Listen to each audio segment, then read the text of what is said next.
Welcome to the Voice of Santa Barbara. I'm your host, Steve Forsell. My guest today is Tom Modugno.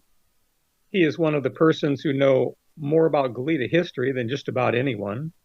He is frequently the go-to person when you have a question regarding Goleta.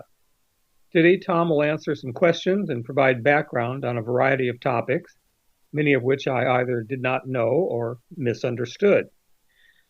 Tom, welcome to the show. It's good to have you back. Thanks, Steve. I Good to be like to here. have you on like once a year because you have so much you add each year to your website. Let me give a little quick background. Tom Modugno is a lifelong resident of Goleta and a small business owner in the region. As a local history buff, he realized the majority of local residents are unaware of the rich history we have in this region. In order to remedy that, Tom initiated, designed, and implemented the popular website goletahistory.com in 2014. There you go. Here we go. So, Tom, I see things all the time in Ed Hat and Newshawk. So I guess we'll start with a couple of those if it's okay with you. Sure. The other day I saw one in Ed Hat that I did not know about called Goleta History Slippery Rock. High Yeah. above Goleta is a historic monument carved into the sandstone mountain, celebrating the memory of the old stagecoach days. This monument is known locally as Slippery Rock. Right. Ever heard of it? You never heard of that, huh? Never heard of it, baby. Huh. Well, it's been there as long as you have. So tell us the background of that. Well, in the 1800s, there was stagecoaches going through here, and probably starting in the 1860s, and they had to get to San Ynez somehow, and Gaviota Pass was sketchy at times because it was basically a creek bed that you had to go through. So in the winter months, it wouldn't work, and also there's a lot of rock slides and stuff. So these bunch of businessmen got together and created a road over the mountains over here, and that's where the name Turnpike Road comes from because these businessmen charged people to use their road that they built over the mountains. And they had, turnpike is like a toll road. So they made this road going over, and there was one stretch that was all just solid sandstone, and the horses couldn't get a grip on it very well. So they hired a bunch of Chinese workers to go up there and cut grooves horizontally for the horses' hooves to dig into. But then they also dug grooves vertically for the wagon wheels to go in to make them move easier. And it was a major undertaking, but it worked, and it was there for a long time. And then over years, the ruts got so deep from rainwater running through them and all the wagon wheels running through them that they had to dig a second set of rut grooves next to those. So there's two sets going up there. And anyways, and later on, the one of the property owners that the road went through got fed up with all these people going through his property and not closing the gates behind him. So he shut down the access to that Turnpike Road. And that's when they had to build San Marcos Road. And that's where San Marcos Road came about. And so then this sandstone ruts, because they're rock, they've existed all these years. And they still exist up there, but it's on private property, and it's very difficult to get to. And it's not many people get up there and see them, although it's a shame because it should be a landmark of sorts. It's on private property, so I couldn't go up and take a look at it myself. It's on private property. It's owned by Dick Wolf, I think is his name. He's a big Hollywood producer or something. He owns most of the front side of Goleta Mountains. And not only that, but there's really no road to it. So even if it was public, it would still be difficult to get to. Yeah. Oh, that's interesting. Again, that's one thing I'd never heard of, Yeah. never thought about. So here's another one that appeared in Newshawk. Tom Modugno, Goleta Whaling Station, not a pretty picture. Next time you're at Goleta Beach, look towards UCSB and notice the dark rock formation at the base of the bluffs. The lovely location once was the scene of blood and carnage, all in the name of commerce. Again, I went to UCSB. I never noticed that. Well, Steve, you are bringing up the reason I started this website, because there's all these stories that that nobody knows about. And, the only place for people to learn these things was pretty much one book, and that was Walker Tompkins' Goleta the Good Land. And the majority of people don't read that book. A lot of people have it, but most people don't read it. So I wanted to make this information more easily accessible, and it seems like it's working. But yeah, the whaling station at Goleta Beach was in operation for a number of years, and they go out in the channel and kill these huge whales and drag them to the beach there and clean them right there on the beach, and they would leave their carcasses right there on the beach, and all the blood and guts would just be rotting there at the sandbar of Goleta Beach. And you can imagine there was probably a lot of sharks in the water as well. But it went on for a number of years right there at Goleta Beach. I'll bet the neighbors really appreciated that. There's probably a lot of odor and kind of took away from your using the beach as well. Absolutely, absolutely. But in those days there weren't a lot of neighbors. First off, and then beach going back then was a whole different situation than it is today, for sure.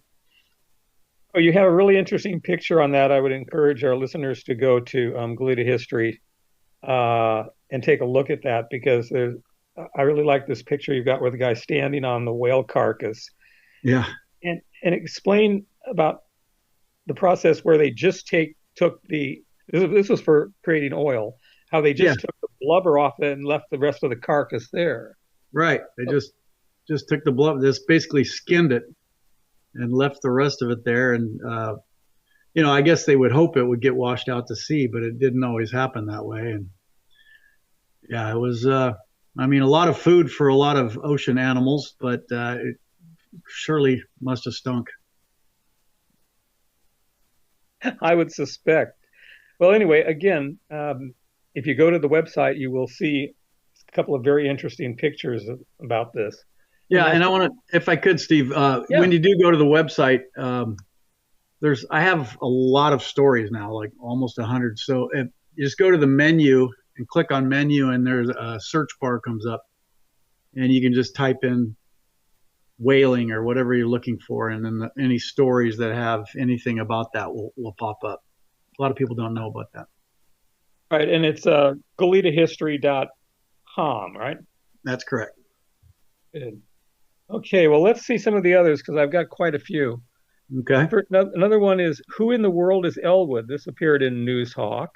Many local places are named after Elwood Cooper, who came to the Goleta area in 1870 and began planting and growing trees. Tell us about Elwood. I see Elwood all over. Elwood Preserve, Elwood Beach. I guess there's Elwood School. Who was Elwood, and why was he so prominent in Goleta?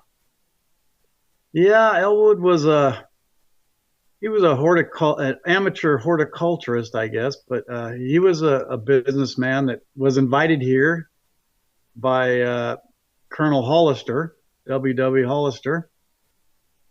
And all these guys kind of like to experiment with horticulture, with plantings and trying new plants and trying to grow new fruits and so forth. And Goleta was a natural place for these guys, because we got one of the best climates, if not the best climate in the United States, and good soil. And at that time we had plenty of water. So a lot of these guys came out here to try and grow all kinds of crazy stuff. And Elwood came out on the recommendation of Hollister, and he proclaimed, this is the Italy of America, the paradise of the Western world, the climatic perfection of this globe, which is pretty profound praise for Goleta. But he planted all kinds of trees, and most famously, he tried to make an olive oil industry in Goleta, and he had limited success, but he couldn't compete with Sicily and Sicilian olives. And a lot of his olive oil bottles still get washed out after a rainy year. You'll still find them on the beach, on certain beaches in Goleta, because he dumped all his bottles in creek beds, I guess. And he lived here for a number of years and loved it. And he left his mark in a lot of ways. He planted the Elwood Queen, which is a huge, beautiful tree that's still standing today. And And he planted a bunch of eucalyptus trees that a lot of people don't like nowadays because they are fire hazards, but they bring the butterflies, which everybody likes the butterflies. So there's kind of a give and take on that debate. But the funny thing, and people have asked me, and then I don't know really why, is that everything's called Elwood and not Cooper. I mean, his last name was Cooper. So why isn't it Cooper Mesa and Cooper Queen and all these things? But I guess Yeah. people just like the sound of the name Elwood. I don't know. Yeah. Well, I don't think a lot of people realize just how good the soil and atmosphere and weather and everything is for growing in Goleta, which is why it always annoys me in my lifetime here when I see a field of crops being taken down for housing in Goleta. Oh I go, boy. oh my God, the soil is just perfect. It's sort of like Santa Paula and Ventura. Yeah. Very good soil, very good planting. And then all of a sudden there's tracts of houses and you're never going to get that Yeah. area back to for agricultural purposes. It's gone. Well, Steve, you are preaching to the choir on that one because I think it's a tragedy. But unfortunately, there's more money in real estate than there is in farming these days. So Yeah. Well, we're that's going the to take main. our first break and then we'll come back and we've got a lot of other ones to talk about. So this is KZSB AM 1290. Stay tuned.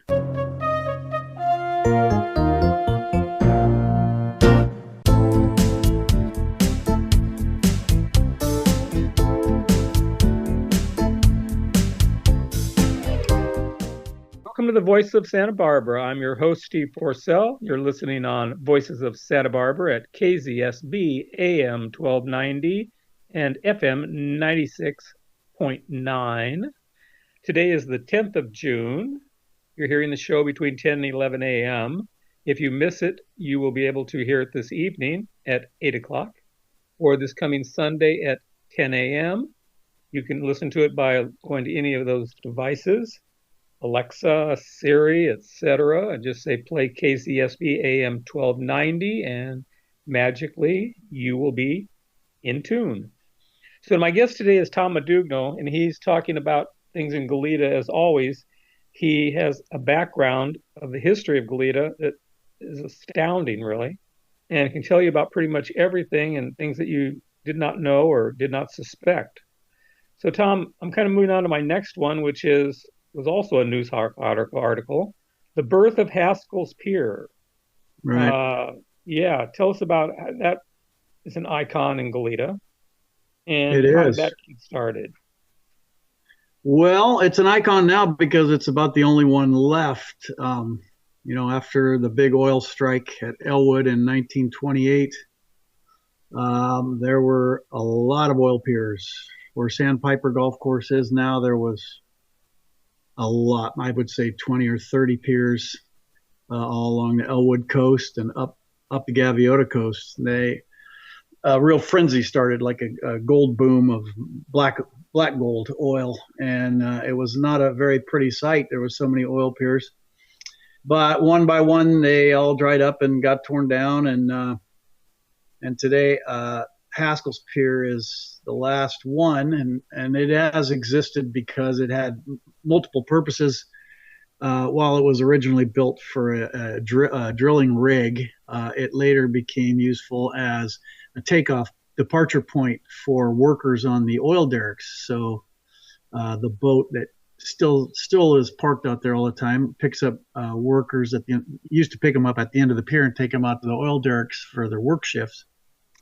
Now the pier has stopped being used for that. It's owned privately, and now I think they take the workers out from Goleta Beach, but the boat is still parked out there. But anyways, the story of its construction is pretty interesting.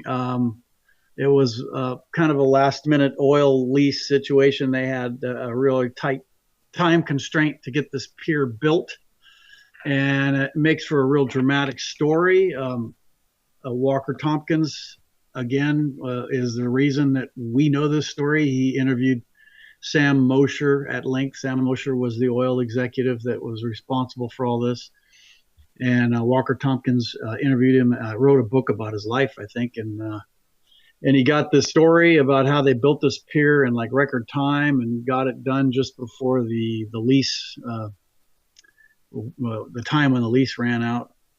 So it's an exciting story about how they did construction in a record time and got it done. And then it's endearing because the pier is still there. And for generations, it's been the backdrop of, thousands of young people's lives that grew up going to Hassels Beach every day. Yeah. Okay.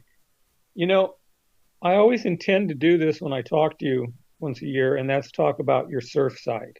So we're going to get to it before we run out of time today. All right, cool. That that you also have a site called goletasurfing.com, Right. and I noticed that when I looked at it, Paul Barragona has a really nice picture from way back in 1976. He Uh-huh. is my friend Mark Barragona's brother.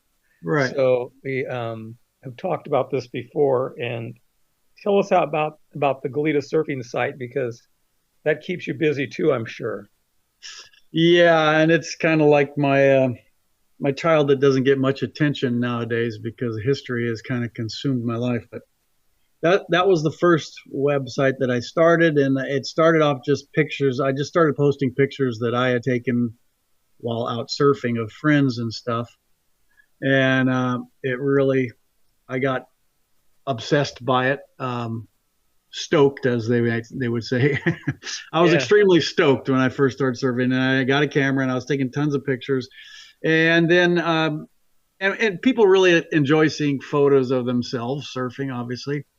Then guys started sending me older pictures, like Paul Barragona, for example. They started sending me pictures of Goleta back in the day, and that was intriguing. So I started doing some stories about different surfers in Goleta area, and so it became kind of a surfing history website over the years now, and that's more where I try to focus nowadays is focusing on surfing the past and surfing in Goleta because Goleta was really a special place to grow up and surf, and the golden years of Goleta were unlike anywhere else, with the Hollister Ranch just to the north. And so yeah, that's my other baby that doesn't get as much attention as it should, but it's got a million. So if you like surfing photographs, goletasurfing.com has millions of photographs that would take you a long time to go through all of them. in your youth there was free access to Hollister Ranch.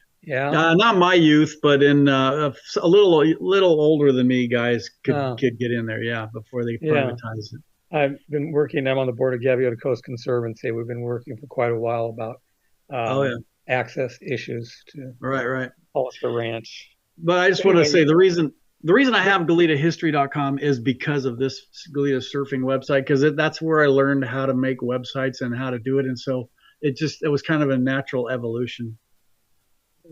well, I encourage people to take a look at it. I'm not a surfer, but surfers would really appreciate this site. So Thank here's you. one that's been in the news a lot, and I don't know if it's gotten resolved or not. You can tell me, but saving the Barnesdale gas station. Oh well, God, that's very timely. yeah. Are we finally going to get it saved with Ty Warner? Today is the day that the Goleta City Council, uh, you know, the wheels of bureaucracy are square, and everything takes forever. And they've gone. Ty Warner. Well, let me back up for people that don't know. Ty Warner wants to remodel the Sandpiper Golf Course, and it's going to be more environmentally friendly. He's going to do a lot of good things. Golf courses nowadays are much more environmentally friendly than they were in 1972 when this one was originally built.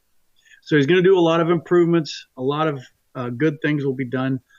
But for a historian, the most important thing is he's going to restore the Barnesdall Rio Grande gas station, and he's going to pay for all of it. And so Goleta has been trying to save this gas station for decades. At one point, he tried to donate it to the city, and they realized they saw some fine print in there that didn't appeal to the city, so they had to refuse it. And so he was back to square one. So now he's offering to do it. And actually, that would have been a bad thing because the city of Goleta would have never had the money to restore it, right? So now he's going to pay to restore it if they just approve his golf course remodel.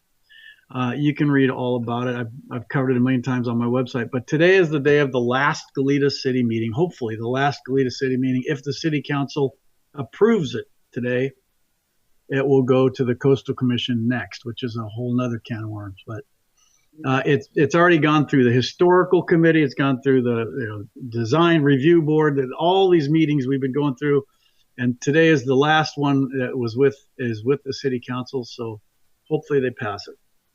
Oh, we should have probably said where the Barnesdale gas station is first, because a lot of people have probably driven by and said, "What's that old building over there?" Right. Yeah, it's right So next tell to us Sandpiper exactly where Golf they Course. see it. Yeah, it's right next to Sandpiper Golf Course out at Elwood, and it's been there since 1929, and it's a very unique and special building. A lot of people have a lot of memories. I started a petition to save it a decade ago, and it got like 3,000 signatures. And yeah, people love the building, and we really need to save it before it collapses. It is a very unique old building, that's for sure. Absolutely. So hopefully that will all work out, and I'm sure Ty Warner has the money to do a good job of Yeah, rehabbing it sure. if he so chooses. Exactly. Yeah.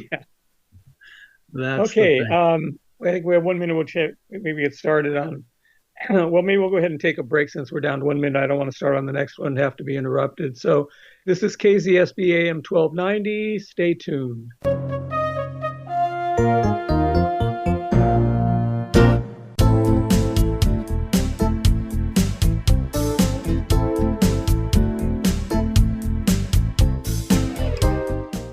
Welcome back to the Voice of Santa Barbara. I'm your host, Steve Forsell. Today we're talking with Tom Modugno of GoletaHistory.com, the man who knows pretty much everything about Goleta.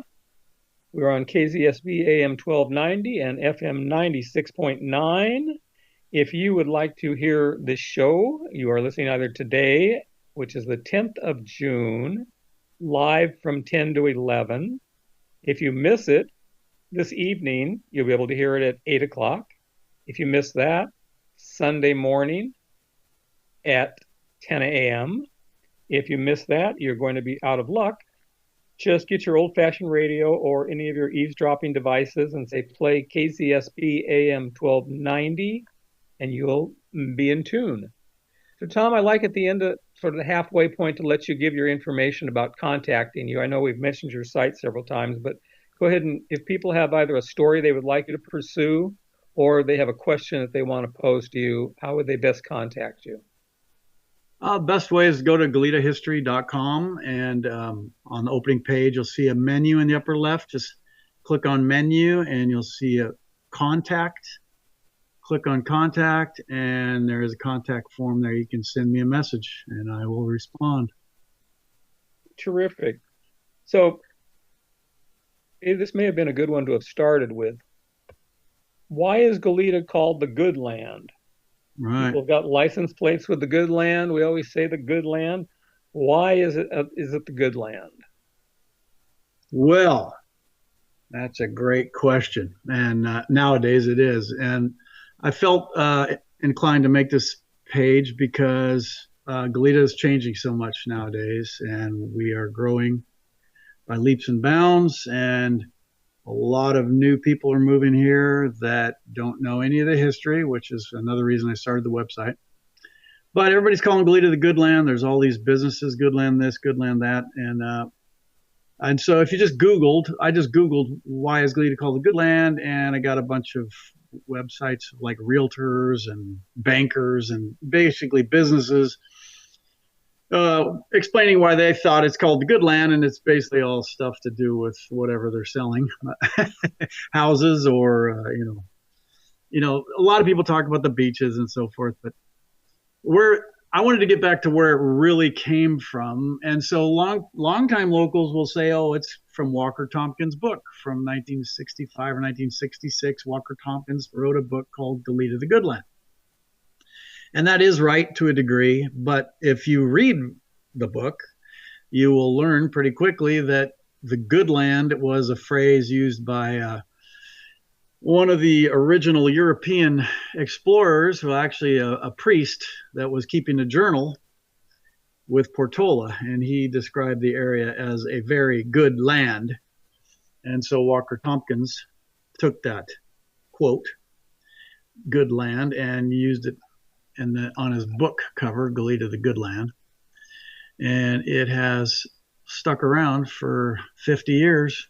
And now people interpret the good land as for whatever they want to make it the good land about. But that's where it originally came from. But the bottom line is, like we spoke earlier, Goleta, Crespi was called the good land because the soil was so rich, the climate is perfect. It's just a perfect place for a human being to live naturally. So our crack producer Richard wanted to know, why is it called Nolita? Nolita, Richard, because it's not Goleta and it's not Santa Barbara. It's a no man's land. It's a county. It's in between cities. And so it's called Nolita. Hope that satisfies my producer. Some people take offense at that name, yeah. Nolita, but. So having gone to UCSB, I spent a bit of time at Campus Point, and here was an article you did on Campus Point history. One of the most popular surf spots in Santa Barbara County, and one of the biggest reasons a lot of students chose UCSB. Isn't that true? Yes. Yeah, I wonder what the percentage of UCSB students is that surfs. Yeah, much more than probably any other UC campus. Yeah, I would think so. Yeah. So yeah, this is one of those stories where I thought I'll just do a quick and easy story just to put something out there, and everybody loves Campus Point, and I've spent my whole life hanging out down there, so I thought I'll just knock a quick one out, and then start doing research, and it just starts getting longer and longer and longer, and it ended up maybe being one of my longer pages because there's just so darn much history there, that crazy stuff that happened there even before the Marines came and made it a Marine base, and there was a lot of history there. There was an asphalt mine out there, and that was right near the whaling station that you mentioned. And the other thing that was funny about it is how many different names it's had through the years. It was Pelican Point, Goleta Point, Fish Rocks. It's had a bunch of different names throughout the years, and UCSB wins but now because it's called Campus Point. But yeah, if you go to Campus Point and you like Campus Point, you should really read the history of it, because it is amazing, all the different things that have happened out there. So for people who don't know where that is, it is actually on the UCSB campus, and you get on the campus and if you go left, the first turn, and keep going, you'll get toward the campus beach, right, and that Campus Point. Yeah. So it's a beautiful spot. People picnic out there, they surf out there, they swim out there. Yep. It's when I was at UCSB, it was extremely popular place and still is. Yes, it still is. Yeah. And they still, if you walk out to the point, you can still look around on the ground if you're on the actual point and find pieces of old skeets, because there was a shooting range out there during World War II. The Marines, most people would know UCSB was a Marine base during World War II, and the Marines had a shooting range on the Campus Point, and there's still remnants of the clay pigeons that they used for skeet shooting. You can still pick them up, and you should probably, if you want to see that, you should do it soon, because I think UCSB is talking about doing a big cleanup, and they're going to pick all that up and erase that history forever. Yeah. Well, here's one that I'm interested in, the Cold Springs Canyon Bridge. So this is the bridge that people used to, well, I don't know if they still do, but there was a lot of suicides over this bridge. It's an incredible structure, really. But they put the wire mesh up on it, how long has it been, 10 years ago? Quite a while back. And I don't know if that has reduced the number of people who jump over it or not, or whether they just have to climb over the barbed wire. But tell us a little history about it is an incredible structure, really, up on Highway 154.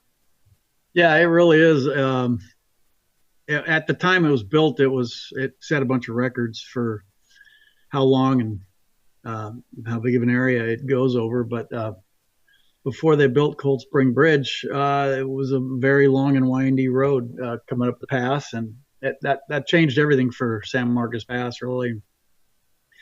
And I've driven over my whole life, and it's easy to take it for granted. We don't even really, barely notice that where we're driving. And when you see it, from an aerial from the side, it's quite remarkable. And the construction of it was a pretty great story, and the way they did it, and That was back when we used to get stuff done in a timely manner. A Yeah. lot less bureaucracy back then, I guess. But Yeah. it's a great story of construction and how much time it saves all of us now. And yeah, the suicide thing. I actually lost a very close friend of mine off that bridge, and I think the netting has helped a lot, but I think it's still possible. It's just a lot more difficult. But yeah, that's kind of the tragic, sad story of that bridge. And if you want to see have a good view of it, you don't even need to fly over. If you go down below on the road and you look up at it, if you're going Yes. to Stagecoach or something up there, you can see it, Yeah, and it's much more impressive from down below looking up. absolutely. Yeah. Okay, that's a good one. We're getting through a lot of them today, more than Good. usual. Yeah. Uh, looks like we have 1 minute on this one, Richard, before we're going to take a break. I don't know if I'll start another one then. We'll go ahead and take a break and we'll come back and we'll do some others. This is KCSB AM 1290. Stay tuned.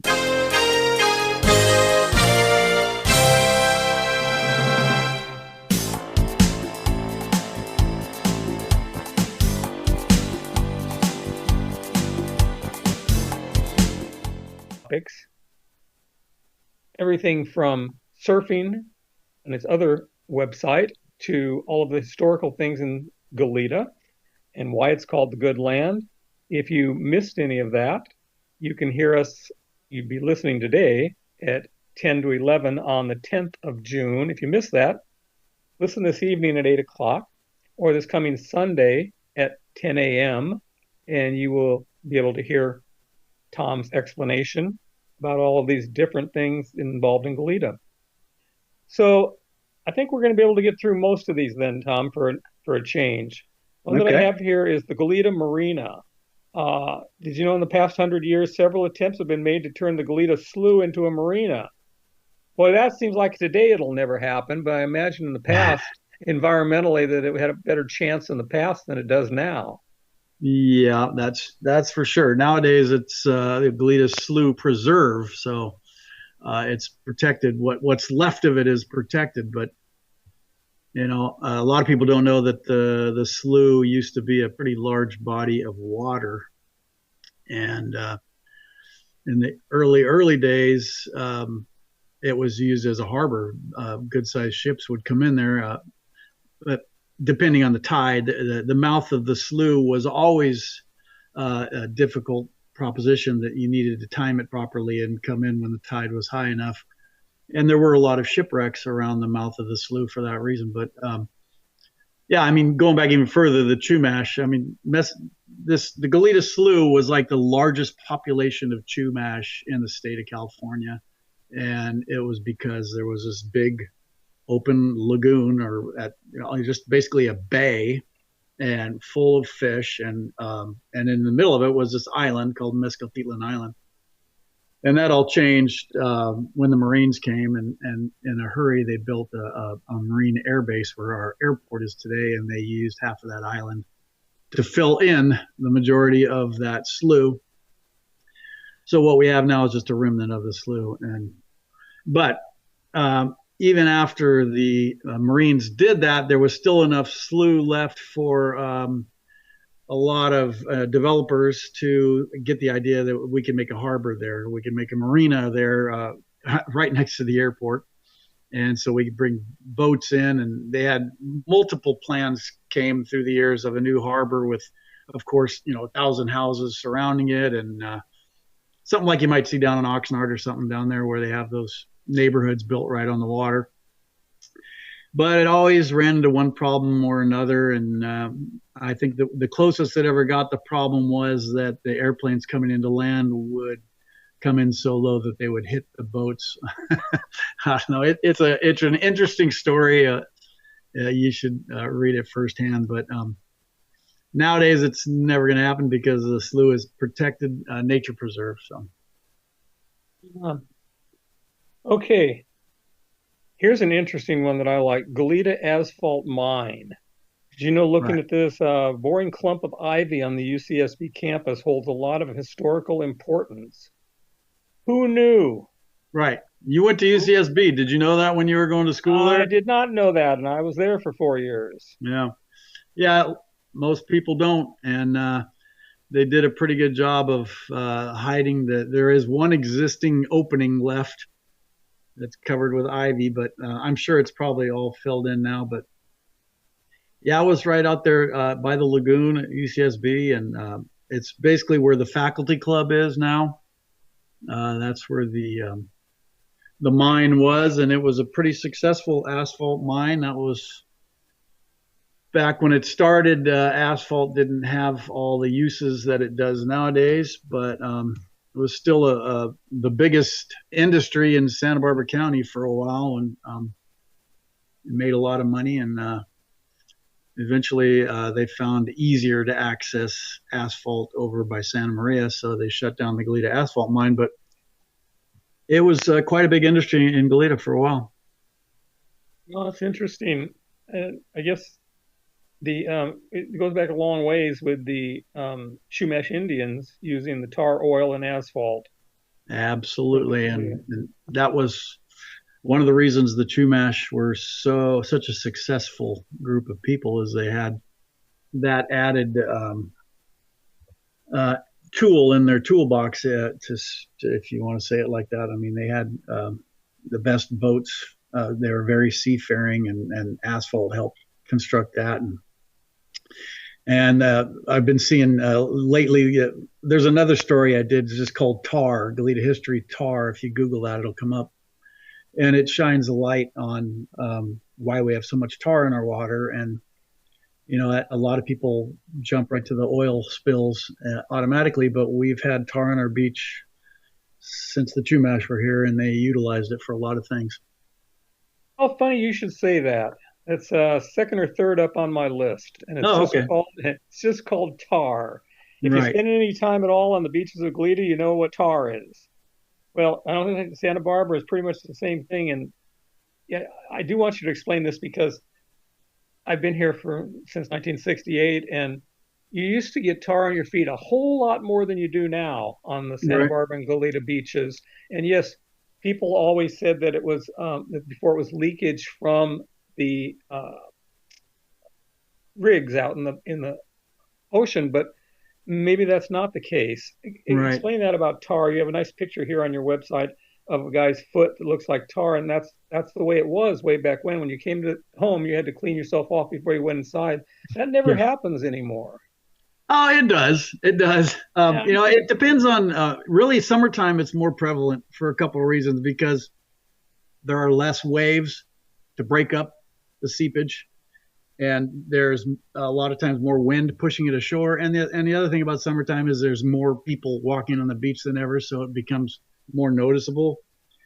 But yeah, even the first explorers that came here at Coal Oil Point, which is named Coal Oil Point for a reason, not because of the oil derricks. It's named Coal Oil Point because there was leaking coal oil, which is what they used to call it. And even Cabrillo in 1542, he's noticed this powerful aroma of oil, and the surface of the water off of Coal Oil Point was glistening, colorful. And so it's been there before humans, and it's a natural. There are a lot of natural seeps off of Coal Oil Point. And they've done a lot of studies on it. They found more than 1,200 natural seeps out in the Santa Barbara Channel.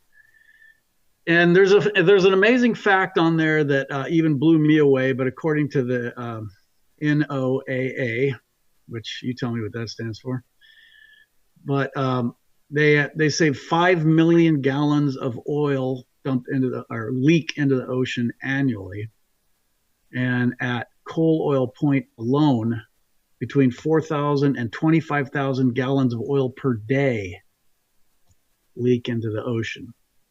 So that's a lot of oil every day. And a UCSB study from 1999 found that the seeps released twice as much hydrocarbon air pollution as all the motor vehicles in Santa Barbara County. Wow. Which that is mind-boggling. Now, I'm not a scientist. I'm just quoting these things, but this is a politically charged statement, but it's facts that I've found and in my research.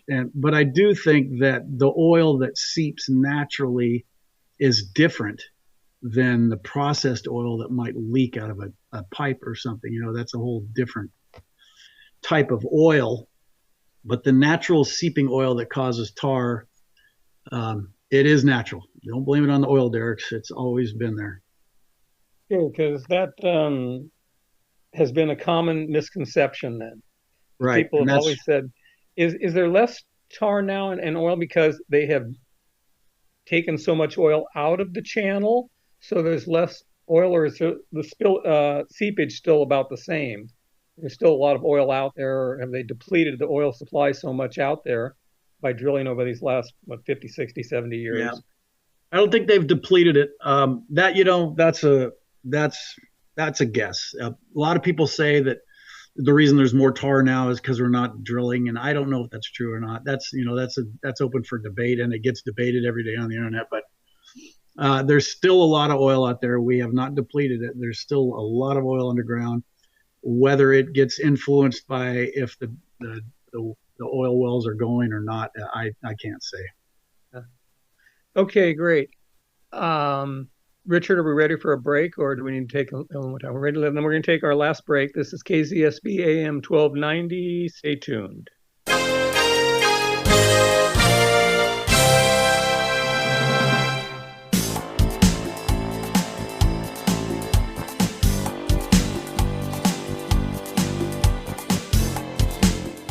Welcome back to the Voice of Santa Barbara. I'm your host, Steve Forsell, and this is KZSB AM 1290 and FM 96.9. Today is June 10th. You're listening between 10 and 11 a.m. If you missed the show, you can hear it again this evening at 8 o'clock or this coming Sunday at 10 a.m. Otherwise, you'll just miss out on this episode. You can hear it on your old-fashioned radio or on any of your eavesdropping devices, Siri, Alexa, any of them, by play KZSB AM 1290. You'll be in tune. So today, Tom Modugno is my guest. He's always informative. He knows the most about Goleta of anybody I know, probably anybody in the world. And we've talked about a variety of things. Tom, I'm going to give you one more chance to give out your information if people want to contact you or go and make suggestions or ask questions. Cool. It's just go to goletahistory.com and click on the menu, and you'll see a contact page. You can reach me there. Great. So I have a couple more. One, Santa Barbara Airport Memorial. A lot of people don't know if Santa Barbara Airport has a permanent memorial set up for the aviators who died during World War II. I don't think I've ever visited that. You are not alone. Nobody has. It's really hidden. It's in like an overflow parking area, off very far. I do know where it is, because sometimes Okay. I had to park there once in that overflow. There you go. Yeah. So Tell us about it. Well, it's a beautiful memorial. They did a great job. It's gorgeous, and it honors, during World War II, the airport was a Marine base, and a lot of the men that trained there lost their lives during the war, and so it's a nice memorial to them. And so it's great that they made that, but I don't know of any other spot that could have put it where it would have gotten less attention. So this page, I kind of give a little jab to the airport and the city of Santa Barbara and say, hey, why don't we put that like right in front of the terminal where thousands of people walk by every day, so that it can be seen? You guys spend a lot of time and money making this beautiful memorial, but nobody sees it. So this page is pointing that out and asking them to move it, but they never listen to me. So what am I going to do? It is a little obscure. You have to really know what you're going to look for. Right. I don't think there's even a sign that says. There is. It's a very small little sign. It's a very small little sign. Yeah. And when you're going to the airport, you're usually in a rush to get parked, get to the terminal, and you're not going to take the time to go to this memorial. You have to kind of think, I'm going to go out and see the memorial. Right. So, and by the way, I wish people would. So make an effort to go see it, because it is a beautiful memorial. And there's a couple plaques, a couple boards there with a lot of photos and information also. Yeah. So I think we have a little bit more time, and so we'll try one more. Goleta's most expensive streets. Right. are And Kenneth Roberts and Wallace Becknell. yeah, well, no, that's just two of them. There's all around the airport, on the north side of Hollister and on the south side of Hollister. All the streets have names of men. And a lot of people probably heard of David Love Place or David Love Street. That's a more popular one. And there's a lot of names on all these streets. And Okay, they were pretty much at the end here, Richard. So I got to stop you there. But I want to thank you for coming on, Tom. You always are interesting. I want to thank Richard for producing the show. And I'll see you next year, Tom, and we will pick it up from there. All right. This is KZSB AM 1290. Thank you for listening. Thank you.